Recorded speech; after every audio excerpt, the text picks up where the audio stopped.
بسم الله الرحمن الرحيم الحمد لله والصلاة والسلام على رسول الله وبعد আসসালামু আলাইকুম ওয়া রাহমাতুল্লাহি ওয়া বারাকাতুহু।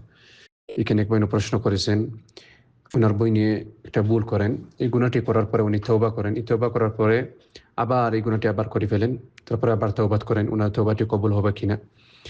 যে কোনো একজন গুনাহ করেন, গুনাহ করার পরে যদি তওবা করেন, যেটা হলো সঠিক তওবা, যে উনার ইচ্ছা থাকে যে এই গুনাহটি আবার করবেন না, তাহলে আল্লাহ সুবহানাহু ওয়া তাআলা উনার তওবাটি কবুল করবেন।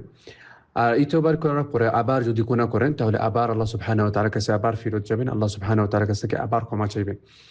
এটার জন্য যে কোনো একজন বলবেন না যে গুনাহটি করতেছি এটার জন্য আল্লাহ সুবহানাহু ওয়া তাআলার কাছ থেকে ক্ষমা চাইবো না আর তওবা করব না, এটা সঠিক না। আর এই জিনিসটি শয়তানটি আমাদের কাছ থেকেই চাইতেছে, যে কোনো একজন গুনাহ করার পরে আল্লাহর কাছে ফিরত না যাওয়ার জন্য এটা শয়তানে অনেক এইটা চাইতেছে। যে কোনো একজন গুনাহ করার পরে তারপরে সে মনে করবে যে আমি অনেক বেশিগুলি গুনাহ করে ফেলছি, এটার জন্য আমি আল্লাহর কাছে আর ফিরত যাব না আর তওবাটি কবুল হবে না। কিন্তু আল্লাহ সুবহানাহু ওয়া তাআলা আমাদেরকে বলছেন কোরআনে সূরা আল ইমরান ১৩৫ নম্বর আয়াত, বলছেন আল্লাযীনা ইযা ফাআলু ফাহিশাতান আও যালামু আনফুসাহুম যাকারুল্লাহা ফাস্তাগফিরু লিযুনুবিহিম ওয়া মান ইয়াগফিরুয যুনুবা ইল্লা আল্লাহ ওয়া লাম ইউসিররু আলা মা ফাআলু ওয়া হুম ইয়ালামুন। আল্লাহ সুবহানাহু ওয়া তাআলা আমাদেরকে বলছেন যে কোনো একজন গুনাহ করেন, একটা খারাপ কাজ করেন, তাহলে আল্লাহ সুবহানাহু ওয়া তাআলার কাছে ফিরত যাবেন আর আল্লাহ সুবহানাহু ওয়া তাআলার কাছ থেকে ক্ষমা চাইবেন। আর আল্লাহ সুবহানাহু ওয়া তাআলা উনি হলেন সবগুলি গুনাহগুলি আল্লাহ সুবহানাহু ওয়া তাআলা ক্ষমা করে দিবেন। এটার জন্য আল্লাহ সুবহানাহু ওয়া তাআলার কাছে আমরা ফিরত যেতে হবে। যে কোনো একজন গুনাহ করেন, এই গুনাহটি করার পরে আল্লাহ সুবহানাহু ওয়া তাআলার কাছে তওবা করবেন। আর তওবাটি করতে হবে যে আপনি আর আগামীতে আর এই গুনাহটি করবেন না। এটার জন্য তওবা, এটা হলো সঠিক তওবা। সঠিক তওবাটি হলো যে কোনো একজন গুনাহ করেন, তাহলে এই গুনাহ করার পরে উনি তওবা করবেন যে আল্লাহ সুবহানাহু ওয়া তাআলার কাছে এই গুনাহটি আবার করবেন না। এইরকম এইটার পরে যে কোনো একটা গুনাহ করেন, আবার তওবাটি করবেন। এটার জন্য যে কোনো একজন গুনাহ করেন, গুনাহটি করার পরে তওবা করবেন, তওবা করার পরে আবার যদি গুনাহ করেন, তাহলে আবার আল্লাহ সুবহানাহু ওয়া তাআলার কাছে তওবা করবেন আর আল্লাহ সুবহানাহু ওয়া তাআলার কাছ থেকে ক্ষমা চাইবেন।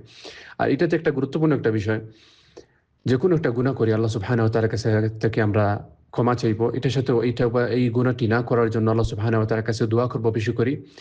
আর এই দুনিয়াতে আমরা কতদিন আছি কোনো ঠিক নাই। এটার জন্য কোন সময় আল্লাহ সুবহানাহু ওয়া তাআলা আমাদের মৃত্যু করবে এই গুনার উপরে, এটার জন্য এটা থেকে আল্লাহ সুবহানাহু ওয়া তাআলার কাছ থেকে আমরা ভয় পেতে হবে।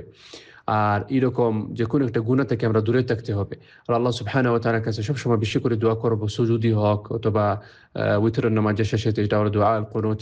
আমরা আল্লাহ সুবহানাহু ওয়া তাআলার কাছে দোয়া করব সবসময়। নামাজের পরেও আল্লাহ সুবহানাহু ওয়া তাআলার কাছে দোয়া করব যে আল্লাহ সুবহানাহু ওয়া তাআলা আল্লাহ সুবহানাহু ওয়া তাআলা আমাদেরকে অথবা আপনাকে এই গুনাহ থেকে দূরে রাখার জন্য। এটার জন্য আল্লাহ সুবহানাহু ওয়া তাআলার কাছে বেশি করে দোয়া করব, সবসময় দোয়া করব। আর যে কোনো একটা গুনাহ করি আল্লাহ সুবহানাহু ওয়া তাআলার কাছে ফিরত যাব, আল্লাহ সুবহানাহু ওয়া তাআলার কাছ থেকে ক্ষমা চাইবো আর তওবা করব। আর আল্লাহ সুবহানাহু ওয়া তাআলার কাছ থেকে শয়তানের রাস্তায় যাব না। শয়তানটি আমাদেরকে চাইতেছে যে কোনো একজন গুনাহ করেন, গুনাহ করার পরে যে তওবাটি না করার জন্য। কিন্তু আমরা এটা শয়তানের কথাটি শুনব না। যে কোনো একজন গুনাহ করেন, গুনাহ করার পরে আল্লাহ সুবহানাহু ওয়া তাআলার কাছে আমরা ফিরত যাব আর আল্লাহ সুবহানাহু ওয়া তাআলার কাছ থেকে ক্ষমা চাইব। আর যে গুনাহটি আছে এই গুনাহটি আমরা বাদ দেওয়ার জন্য আল্লাহ সুবহানাহু ওয়া তাআলার কাছে দোয়া করব। আর গুনাহটি আবার না করার জন্য আল্লাহ সুবহানাহু ওয়া তাআলার কাছে দোয়া করব। আর এটার জন্য আমরা ট্রাই করব। আর গুনাহটি থেকে আমরা দূরে থাকব। আল্লাহ সুবহানাহু ওয়া তাআলা আমাদেরকে সবাইকে সঠিকভাবে আমল করার জন্য তৌফিক দান করেন। ওয়া আখিরু দাওয়ানা আনিল হামদুলিল্লাহি রাব্বিল আলামিন।